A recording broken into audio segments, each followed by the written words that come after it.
प्यारे बच्चों, हम लोग आज पढ़ने वाले हैं इलेक्ट्रिक फील्ड। पिछले वीडियोस में यानी पिछले क्लासेस में हम लोगों ने इलेक्ट्रिक चार्ज, उसकी प्रॉपर्टी और इलेक्ट्रिक फोर्सेस के बारे में पढ़ लिया था। अब ये नया टॉपिक है इलेक्ट्रिक फील्ड। ये क्या होता है? अभी तक आपने सुना होगा gravitational field, cricket field, football field, बहुत सारे फील्ड आप लोगों ने पढ़ा होगा।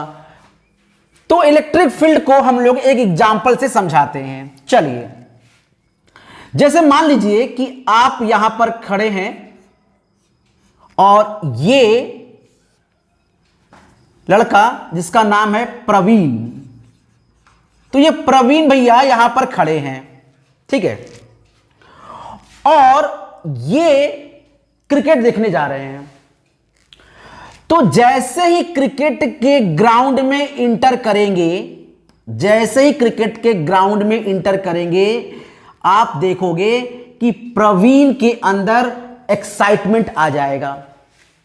क्यों आया? क्योंकि वो क्रिकेट का फील्ड था और उसमें क्रिकेट का फोर्स लग रहा था, ठीक है। अब ये प्रवीण भैया यहां से निकलकर आ गए एक क्लास में जहां पर पढ़ाई चल रही थी। यह एक क्लास। जैसे ही ये प्रवीण भैया यहां पर आएंगे, इनके अंदर एक पढ़ाई का फीलिंग आने लगेगी। क्यों आने लगेगी? क्योंकि इस जगह पर उनको पढ़ाई का फोर्स लगेगा। तो मिस क्या समझा आप लोगों ने? मतलब यह कि इस एरिया में क्रिकेट का फोर्स लग रहा था, तो इसी प्रवीण को क्रिकेट का फील्ड महसूस हुआ, यानी क्रिकेट का फोर्स महसूस हुआ, और यहां पर इनको पढ़ाई का फोर्स महसूस हुआ। मतलब ये पढ़ाई का फील्ड हुआ और ये क्रिकेट का फील्ड हुआ। उसी तरह से इलेक्ट्रिक फील्ड भी होता है। कैसे? आइए हम लोग समझते हैं।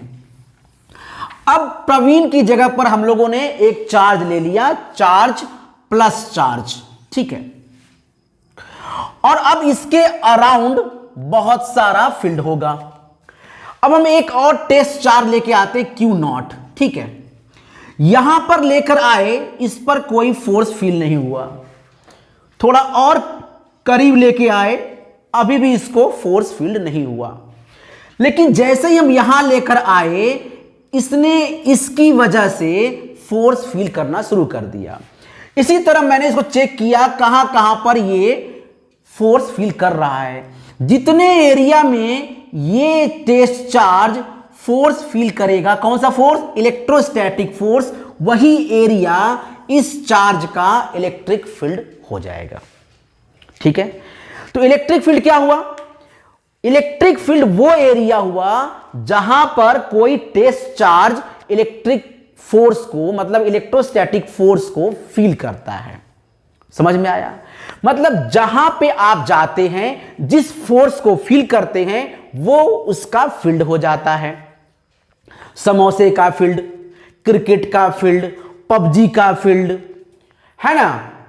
आजकल एक नया ट्रेंड चला हुआ है, बच्चे आपस में बैठ के एक दूसरे की बुराई करते हैं, चुगली करते हैं, तो चुगली वाला फील्ड, है ना। हर तरह तरह का फील्ड होता है। तो जैसे मान लीजिए सीधा साधा बच्चा यहां पर बैठा हुआ है, सर झुकाकर बेचारा सोच रहा है कि पढ़ाई कैसे करें, पढ़ाई करना है, एनडीए क्वालिफाई करना है। तब तक एक और चार्ज यहां पर आ गया, एक बालक यहां पे आ गया। इसके वजह से इस पर एक फोर्स महसूस होने लगा। इसका मतलब यह व्यक्ति अब इसके फील्ड के अंदर है, इस व्यक्ति के फील्ड के अंदर है। तो फील्ड क्या होता है? फील्ड वो होता है जिसके अंदर कोई भी चार्ज इलेक्ट्रोस्टैटिक फोर्स को फील करता है। डेफिनेशन क्या हो गई? डेफिनेशन हो गया electric field is equal to electrostatic force upon Q0, ठीक है। मतलब कि force feel by test charge, force field by test charge is called electric field. ठीक है, या फिर हम कह सकते हैं कि एक यूनिट चार्ज या टेस्ट चार्ज जितना फोर्स फील करता है वही होता है इलेक्ट्रिक फील्ड। ठीक है, तो फिलहाल हम लोग याद कर लेते हैं E is equal to F upon Q naught. इसका क्या हो जाएगा यूनिट, तो इसकी यूनिट हो जाएगी, unit is Newton per coulomb. What is it's dimension, तो डायमेंशन की अगर हम लोग बात कर लें तो डायमेंशन हो जाएगा हम लोग का, न्यूटन क्या होता है MLT-2 और अपॉन ये चार्ज होता है I इंटू टी, मतलब A इंटू टी। अब अगर इसको हम लोग ऊपर लेकर जाएंगे तो डायमेंशन हो जाएगा हमारा MLT-3 और A। It is the dimension of electric field. तो रिकैप कर लेते हैं, electric field is the force feel by charge, that is की फोर्स अपॉन चार्ज, और इसका क्या होता है यूनिट न्यूटन पर कूलम और dimension MLT-3 A for ampere. ठीक है, चलिए तो अब हमने क्या किया कि एक इलेक्ट्रिक फील्ड लिया, यहां पे plus plus plus plus plus plus plus, ये क्वेश्चन है न्यूमेरिकल क्वेश्चन, और यहां पर है minus minus minus minus minus minus, और मैंने क्या किया यहां से एक पार्टिकल को छोड़ दिया नीचे आने के लिए। आप बताओ ये कौन सा पार्टिकल होगा, प्लस या माइनस? ऑफ कोर्स प्लस होगा, तभी माइनस की तरफ आएगा। तो ये एक पॉजिटिव चार्ज है जो नीचे की तरफ आ रहा है, मतलब प्रोटॉन है। हमने बोल दिया कि यह है प्रोटॉन जो नीचे की तरफ आ रहा है। ठीक है, और इसका डिस्टेंस है बीच का 1.5 सेंटीमीटर। ठीक है, अब यह कहा जा रहा है कि ये यहां से यहां तक आने में कितना टाइम लेगा, यहां से यहां तक आने में कितना टाइम लेगा। इलेक्ट्रिक फील्ड इसका दिया हुआ है, इलेक्ट्रिक फील्ड दिया हुआ है, इलेक्ट्रिक फील्ड ऐसा हुआ ना प्लस से माइनस की तरफ, इलेक्ट्रिक फील्ड गिवन है।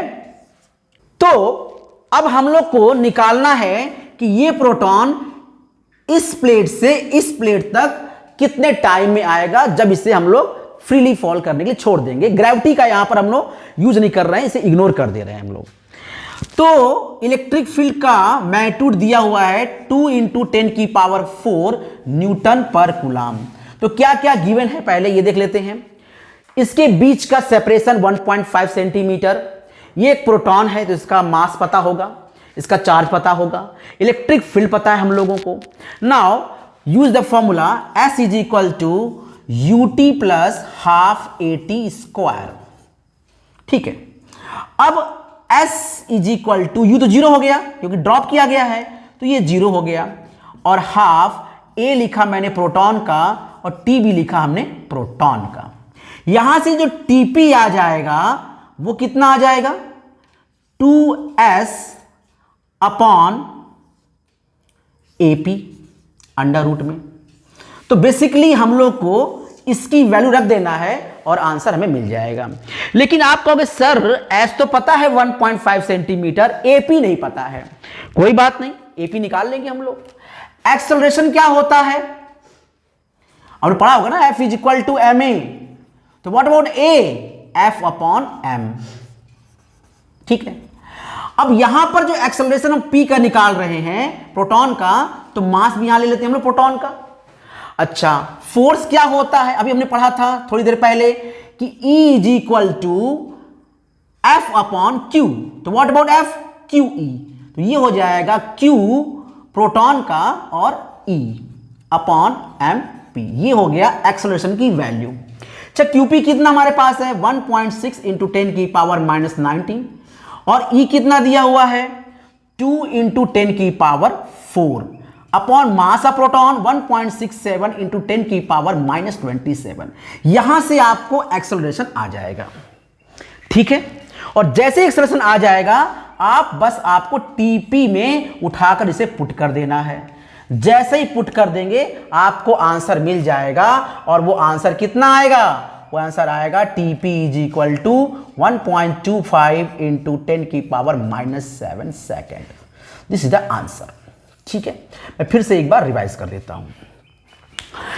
यहां पर एक प्लेट प्लस, एक प्लेट माइनस, एक प्रोटॉन को ड्रॉप कर देते हैं, फ्रीली फॉल। अब हम पूछते हैं कि यहां से आने समय कितना लगेगा। कोई बात नहीं, ई दिया हुआ है, सेपरेशन दिया हुआ है, फॉर्मूला पता है, फॉर्मूले से टीपी निकाल सकते हैं। फंसा कहां पे, फंस गया एपीएस, तो पता है 1.5। एपी नहीं पता, तो एपी यानी एक्सेलरेशन ऑफ प्रोटॉन, उसके लिए फॉर्मूला यूज किया F/m, और F होता है QE, mass of proton, Q का मतलब चार्ज, E जो दिया ही हुआ है, और मास 1.67 इंटू 10⁻27, ये होता है प्रोटॉन का मास। और इसे कैलकुलेट करने के बाद जो A आएगा यहां पुट कर देंगे, आपका T निकल जाएगा 1.25 into 10⁻7 second. This is the question, ठीक है। अच्छा, अब इसी क्वेश्चन में अगर हम लोग थोड़ा सा रिवर्स कर दें, क्वेश्चन नंबर 2, इसी क्वेश्चन को रिवर्स कर दिया जाए। रिवर्स का मतलब सब कुछ रिवर्स कर दीजिए, मतलब कि आप यहां जो पॉजिटिव चार्ज था उसको यहां पर माइनस कर दीजिए, और जहां पर माइनस था वहां पे प्लस कर दीजिए, और ये प्रोटॉन की जगह पर आप इसे इलेक्ट्रॉन कर दीजिए। और अब बताइए कि कितना समय लगेगा। अगर आप स्मार्ट तरीके से सोचेंगे, feel the physics and do like smart student, smart तरीके से सोचेंगे तो क्या फर्क आने वाला, पूरे कैलकुलेशन में कहां चेंज करेंगे। देखिए, ये सेम बिल्कुल सही, ये भी सेम बिल्कुल सही। यहां पर क्या हो जाएगा, एक्सेलरेशन ऑफ इलेक्ट्रॉन, तो यहां पर हो गया एक्सेलरेशन ऑफ इलेक्ट्रॉन। टाइम भी किसका हो गया, इलेक्ट्रॉन का। यहां पे एक्सेलरेशन किसका, इलेक्ट्रॉन का, यहां भी इलेक्ट्रॉन का। एक्सेलरेशन किसका निकालेंगे हम लोग, एक्सेलरेशन इलेक्ट्रॉन का। मास का यूज करेंगे, इलेक्ट्रॉन का। ये तो कोई बात नहीं, सेम ही रहता है। तो चेंजेस आएंगे सिर्फ और सिर्फ यहां पर चेंज आएगा। वो कितना आएगा, वो आएगा 9.1 10⁻31। बस यही चेंज करना है, और आप देखोगे कि टाइम जो निकलेगा वो अब निकलने वाला है इलेक्ट्रॉन का, टाइम इलेक्ट्रॉन निकलने वाला है 2.9 इंटू 10⁻9 सेकेंड, ठीक है। तो ये क्वेश्चन हुआ इलेक्ट्रिक फील्ड पर F = QE। याद रखिए, जैसे F = ma याद रखते हैं, वैसे इसे F = QE हमेशा याद रखिए। F = ma, F = QE, F = ma, F = QE, F = ma, F = QE। तो इसको आप याद रखिए, आगे बहुत काम आने वाला है, ठीक है बच्चों। तो अब हम इसे मिटा देते हैं और आगे बढ़ते हैं। तो अभी हम लोगों ने इलेक्ट्रिक फील्ड पढ़ लिया है कि इलेक्ट्रिक फील्ड क्या होता है। अब हम चाहते हैं कि एक पॉइंट चार्ज हमारे पास है Q, और इससे कुछ डिस्टेंस पर यहां पर P पॉइंट पर इलेक्ट्रिक फील्ड कितना होगा, यह निकाल दीजिए सर जी। कोई बात नहीं, हम निकाल देंगे। फिर से यहां पर चार्ज Q रखा है, R डिस्टेंस पर इस पॉइंट पर कितना होगा इलेक्ट्रिक फील्ड, यह आपको निकालना है। इट्स वेरी इजी, बहुत आसान है। ये तो छोटा बच्चा भी लगा लेगा। कैसे लगाएगा सर, कोई बात नहीं। यहां पर हम चार्ज रख देते हैं Q0 एक, ठीक है। अब बताओ ये फोर्स कितना फील करेगा, फोर्स। तो आप कहोगे सर जी F = 1/4 πε0 Q0/r²। वेरी गुड, ठीक है। अगर आपने वेक्टर जोड़ दिया तो बस आपको यहां पे r कैप कर देना है। अब अभी याद करो, रिकॉल करो व्हाट इज इलेक्ट्रिक फील्ड। क्या F/Q0 पढ़ाया गया था, दिमाग पे जोर डालो। बिल्कुल समझ में आ रहा है, नहीं समझ में आ रहा है तो कोई बात नहीं बेटा, सुबह होते ही मार्केट जाओ, एक ग्लास संतरे का जूस पियो, दिमाग एकदम टनाटन हो जाएगा और फिर तुम्हें समझ में आने लगेगा। संतरा पसंद नहीं, अनार जूस पियो, वही पसंद नहीं, मिनरल वाटर पियो, कुछ तो कुछ पिया करो भाई। चलो ठीक है, गर्मी के दिन है, आगे बढ़ते हैं। सो अब यहां पर जैसे ही f में Q नॉट का डिवाइड करेंगे, आप देखो Q नॉट कट जाएगा, क्या बचेगा 1/4πε0 Q/r²। देखो ये मिल गया E की वैल्यू। दिस इज द, मतलब ये वाला चार्ज या प्लेस यहां पर इलेक्ट्रिक फील्ड फील करेगा। E is equal to 1/4πε0 Q/r² newton per coulomb. बहुत आसान है ना, इट्स वेरी इजी। समझ में आ गया आप लोगों को? वेक्टर लगाएंगे, कैप लगाएंगे, वेक्टर लगाएंगे, कैप लगाएंगे, कैप उड़ाएंगे, वेक्टर उड़ाएंगे, तो कैप नहीं रहेगा तो मैग्नीट्यूड हो जाएगा। ठीक है, चलिए, इट्स वेरी सिंपल। अब हम लोगों ने एक चीज पढ़ा था फोर्स में, पिछला वीडियो देखिएगा आप लोग, पिछली क्लासेस में अगर आप लोग ने नहीं देखा है तो एक बार जाकर देखिए। प्रिंसिपल ऑफ सुपरपोजिशन बहुत अच्छे समझाया है मैंने। चलिए आगे बढ़ते हैं। तो हम लोग क्या पढ़ने जा रहे हैं? हम लोग पढ़ने जा रहे हैं इलेक्ट्रिक फील्ड का सुपरपोजिशन। क्या पढ़ा था हम लोगों ने?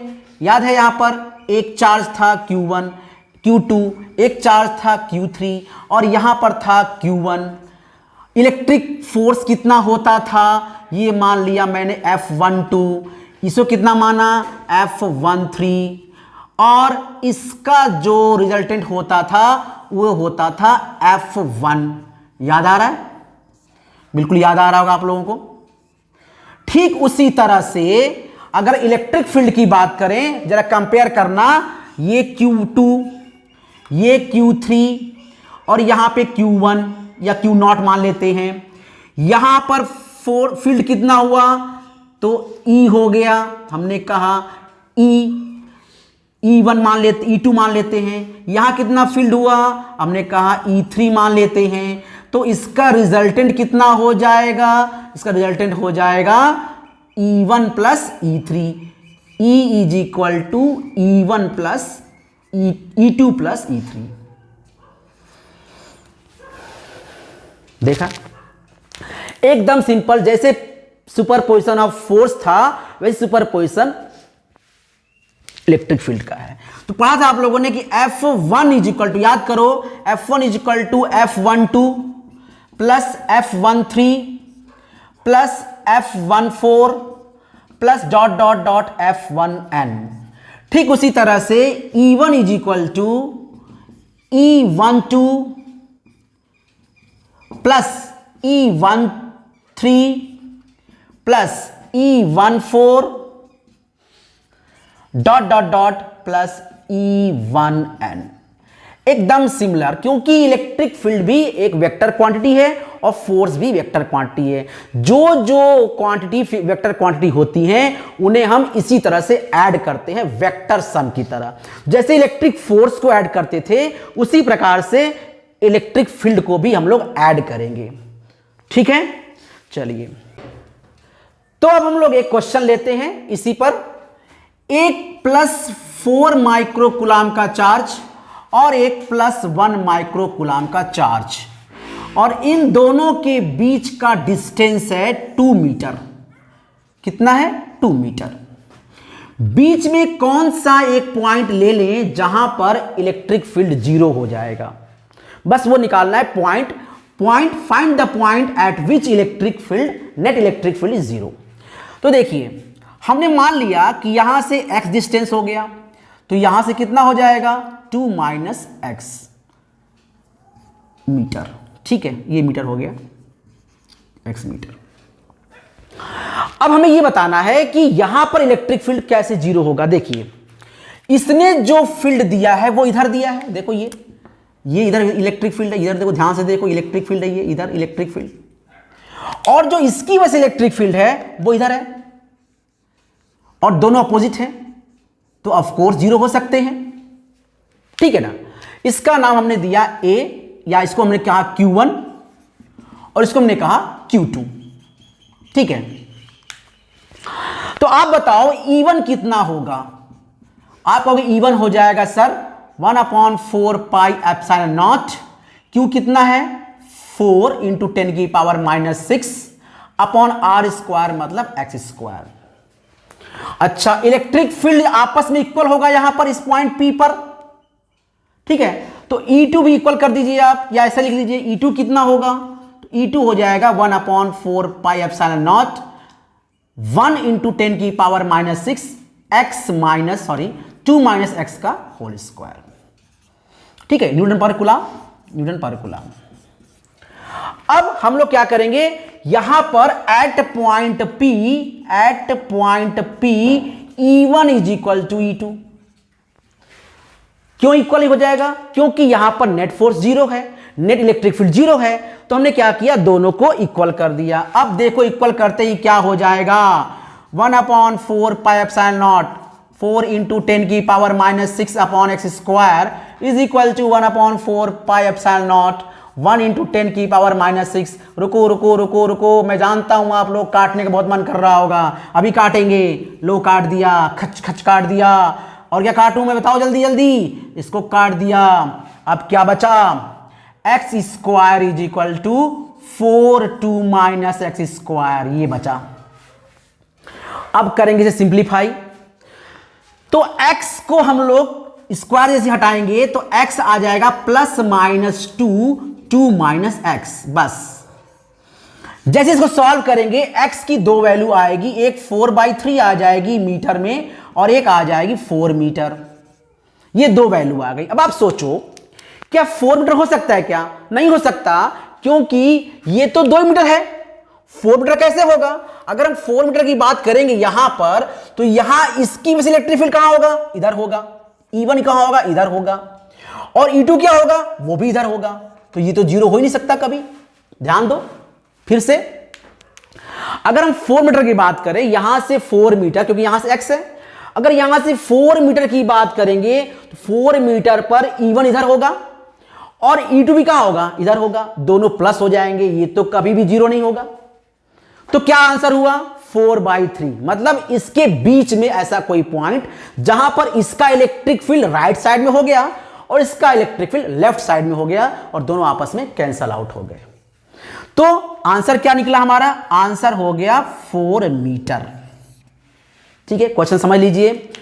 एक 4 माइक्रोकूलम का, एक +1 माइक्रोकूलम का चार्ज, बीच का डिस्टेंस 2 मीटर, बीच में किस पॉइंट पर इलेक्ट्रिक फील्ड 0 होगा, हमने यहां से x मान लिया, यहां से 2 - x मान लिया, इसका इलेक्ट्रिक फील्ड E1 हो गया, इसका इलेक्ट्रिक फील्ड E2 हो गया, दोनों को इक्वल कर दिया, x की दो वैल्यू आ गई, एक वैल्यू 4/3 मीटर ही होगी, 4 मीटर नहीं लिया जाएगा। क्यों नहीं लिया जाएगा, क्योंकि 4 मीटर पर दोनों इलेक्ट्रिक फील्ड प्लस हो जाएंगे। ठीक है, समझ आ गया आप लोगों को, वेरी गुड। तो आंसर हमारा आ गया 4/3 मीटर। एक क्वेश्चन और लेंगे हम लोग इस पे, तो समझ में आप लोग को आ रहा है, इलेक्ट्रिक फील्ड और सुपरपोजिशन दोनों एक साथ यूज हो रहा है यहां पर। अब देखो यहां पर एक इक्विलेटरल ट्रायंगल है, जैसा कि कई बार पढ़ चुके हैं हम लोग। साइड ए, यहां पर +6 कूलम का चार्ज, +6Q, और यहां पर -8Q का चार्ज रखा हुआ है। बताना है ए पर कितना लगेगा फील्ड। ठीक है, मैं लिखता हूं यहां पर, फाइंड नेट फील्ड एट ए। ठीक है, बहुत सिंपल। बताओ इसकी वजह से, अगर हम इसको नाम दे दें ABC, तो इसकी वजह से फील्ड होगा वो किधर होगा, इधर होगा। इसमें डालता हूं मैं, इधर होगा। इसका नाम क्या होगा, EBA। EBA, B से A की तरफ, समझ आ रहा है, EBA। और इसका जो फील्ड होगा वो क्या होगा, ये माइनस है, इधर आएगा, ये इधर आ जाएगा, इसका नाम हो जाएगा EAC।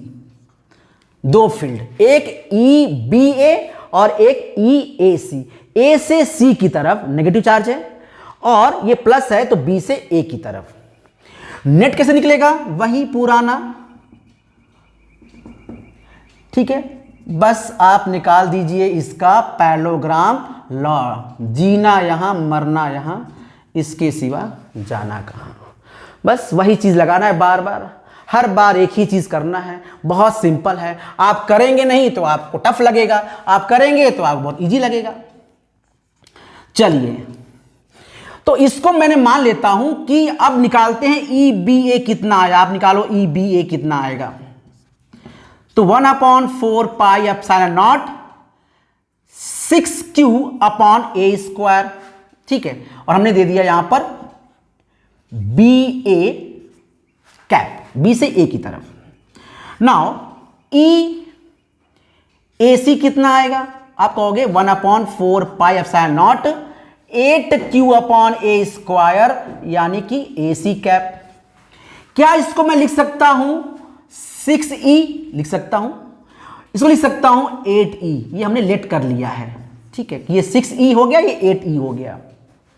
नाउ अब हम करेंगे इसका रिजल्टेंट निकालने की कोशिश करेंगे। What about resultant? अभी पढ़ा था हम लोगों ने E is equal to under root E1 square plus E2 square plus 2E1 E2 cos theta. इसका अप्लाई करेंगे, या लेट्स अप्लाई इट।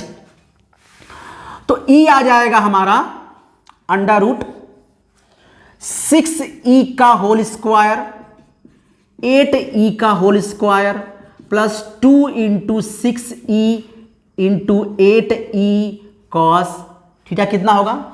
अगर ये 60 है तो ये कितना हो जाएगा 120, सो कॉस 120, ठीक है।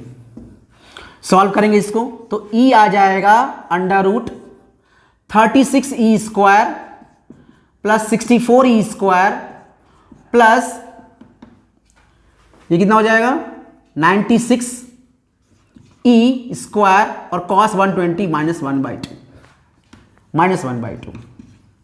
आंसर कितना आ जाएगा 100E square minus 48E square. मतलब E जो आ गया हमारे पास नेट E, जो हम लोग नेट E निकाल रहे हैं, मॉड नहीं निकाल रहे हैं, नेट E निकाल रहे हैं। यहां पर हम लोग नेट E निकाल रहे हैं। नेट E जो आ जाएगा वो कितना आ जाएगा? वो आ जाएगा 52 रूट में और E। तो E की वैल्यू कितनी है? E की वैल्यू है सर, हम कहेंगे E नेट जो हो जाएगा वो हो जाएगा 1/4 पाई एप्सिलॉन नॉट, ठीक है, Q अपॉन ए स्क्वायर और रूट 52। और इसको हमने कोई कैप दे दिया, ये कोई कैप है, हमने मान दिया कि this is called an cap. बस अगर हम लोग इसको लिखेंगे वेक्टर में तो ऐसे लिखेंगे, और वेक्टर नहीं लिखेंगे तो इसको हटा देंगे, बस मैग्नीट्यूड। तो मैग्नीट्यूड कर लेते हैं हम लोग, ठीक है। एक बार फिर से हम रिवाइज कर लेते हैं, ठीक है बच्चों। दो चार्ज यहां रखे हुए हैं और यहां पे निकालना है इलेक्ट्रिक फील्ड, वेरी सिंपल। तो ये प्लस है तो इसका इलेक्ट्रिक फील्ड बाहर की तरफ EBA, B से A की तरफ। इसका इलेक्ट्रिक फील्ड अंदर की तरफ EAC, अंदर की तरफ। बीच एंगल कितना 120 डिग्री। इसको मैंने मान लिया EBA, सॉल्व किया 6AE। EAC सेम मैग्नीट्यूड, इसको माना 8E, ठीक है। और इस फॉर्मूले को यूज किया, जैसे फॉर्मूले को यूज किया ये आ गया रूट 52E, और E की जगह पे हमने रखा 1/4 pi epsilon not Q by A square, ठीक है। और अब इसके बाद हमें निकालना होगा इसका डायरेक्शन। इतना समझ में आया? Now we find its direction. तो डायरेक्शन क्या करेंगे हम लोग? डायरेक्शन करेंगे हम लोग इस एंगल को, इस एंगल को, इस एंगल को, इस एंगल को, इस एंगल को, इस एंगल को अल्फा मान लेंगे। Alpha alpha alpha. What about tan alpha? ये हो जाएगा EBA sine theta upon EAC plus EBA cos theta. ये हो गया। वैल्यू पुट करिए। सो EBA की वैल्यू कितनी थी 6E साइन 120 डिग्री अपॉन ये कितना था 8E plus 6E cos 120 degree. इसको सिंप्लीफाई करना है। देखो E तो कट ही जाएगा हर जगह से, क्या मिलेगा 6 इंटू 1 कॉस साइन 120 कितनी होती है, साइन 120 की वैल्यू कितना होता है, साइन 120 √3/2 और ये हो जाएगा 8 प्लस 6 इंटू -1/2। सॉल्व करेंगे इसको तो ये हो जाएगा 3√3/5। तो थीटा कितना आ गया, tan इनवर्स अल्फा आ गया tan inverse 3√3/5। This is the direction. अब एक बार इस क्वेश्चन को फिर से समझ लेते हैं, ठीक है। देखो यहां पर ABC एक इक्वल ट्रायंगल है, B पर +6Q और C पर -8Q और A पर आपको निकालना है इलेक्ट्रिक फील्ड। और इलेक्ट्रिक फील्ड एक वेक्टर क्वांटिटी है, इसीलिए इसका डायरेक्शन भी निकालना पड़ेगा और फोर्स भी निकालना पड़ेगा। तो आप लोग सोच रहे हो बहुत बोरिंग चीज है, देखो मैं आपको बताता हूं इंटरेस्टिंग तरीके से, ठीक है। प्लस वाला ने क्या किया, पुश कर दिया इधर की तरफ, तो ये इधर पुश हो गया। माइनस ने क्या किया, खींच दिया, ये इधर की तरफ हो गया। दो फोर्स अलग अलग हो गए, दोनों की वैल्यू हमने अलग अलग निकाल ली और एक को मैंने 6E मान लिया, एक को मैंने 8E मान लिया। अब दोनों का निकालना है हम लोग रिजल्टेंट, फॉर्मूला पता है हम लोगों को, फॉर्मूला पुट कर दिया, थीटा 120 था और रखते ही फॉर्मूला आसानी से आ जाएगा, कुछ नहीं करना। अब इसके बाद ये क्या है सर जी, ये फॉर्मूला होता है, ये अल्फा हो गया। जब ये अल्फा हो गया तो फॉर्मूला कितना हो गया, EBA sin theta upon EAC plus EBA cos theta. Value put करते ही आंसर मिल जाएगा। तो आज हम लोगों ने क्या पढ़ा, आज हम लोगों ने पढ़ा इलेक्ट्रिक फील्ड क्या होता है। चार्ज, टेस्ट चार्ज जिस एरिया में फोर्स को फील करता है वो होता है इलेक्ट्रिक फील्ड किसी चार्ज का। फिर हम लोगों ने पढ़ा कि एक पॉइंट चार्ज के द्वारा किसी r डिस्टेंस पर इलेक्ट्रिक फील्ड कितना होता है, 1/4πε0Q/r² न्यूटन पर कूलम। फिर आपने पढ़ा कि सुपरपोजिशन ऑफ इलेक्ट्रिक फील्ड क्या होता है, just like a electric force, E net is equal to E1 + E2 + E3, just like that, vector sum होता है। और उसके बाद हम लोगों ने कुछ क्वेश्चंस लगाए, 3 क्वेश्चंस लगाए जिससे आप पूरा टॉपिक क्लियर कर सकते हैं। अगर ये 3 क्वेश्चन आपने अच्छे से लगा लिया तो ये चैप्टर, ये टॉपिक आपका पूरे अच्छे से कवर हो जाएगा। फिर भी अगर कोई प्रॉब्लम होती है तो आप कमेंट में लिखिए, मैं आपकी प्रॉब्लम सॉल्व करूंगा। और अगर कुछ समझ नहीं आया हो तो पिछली वीडियो देखिए, उसमें आपको और क्लियर समझ में आएगा कि इस फोर्स को कैसे ऐड करते हैं। ये मैंने पिछली वीडियो में बताया आपको कि कैसे ऐड किया जाता है। ठीक है बच्चों, तो आज के लिए इतना है।